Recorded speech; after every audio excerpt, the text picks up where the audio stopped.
लप्चु तामाङ गाउँदेखि आलुबारीसम्म बाटो अब बनिने भयो। आज लप्चु टुटी हट्टा तामाङ गाउँदेखि भाया आलुबारी हुँदै लोअर लप्चु बाटो शिलान्यास ग्राम पञ्चायत मेम्बरद्वारा गरियो। आजको कार्यक्रममा सभासदको अभावमा ग्राम पञ्चायत मेम्बरद्वारा यस बाटोको शिलान्यास कार्यक्रम भयो, जसमा गाउँलेहरू धेरै हर्षित देखियो। यस कार्यक्रममा विशेष गरी वार्ड नम्बर 5 का ग्राम पञ्चायत सदस्य साथै अन्य मान्य मानिसहरूको उपस्थिति थियो।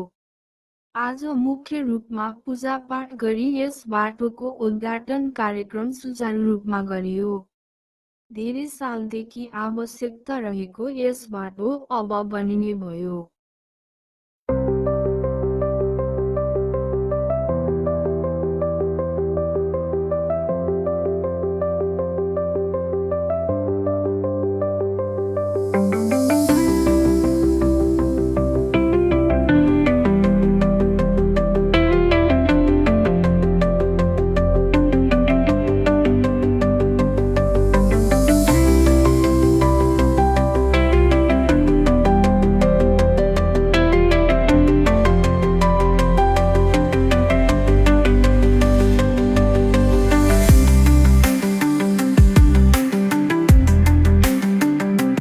फुटबल प्रेमीहरूका लागि ठूलो अवसर।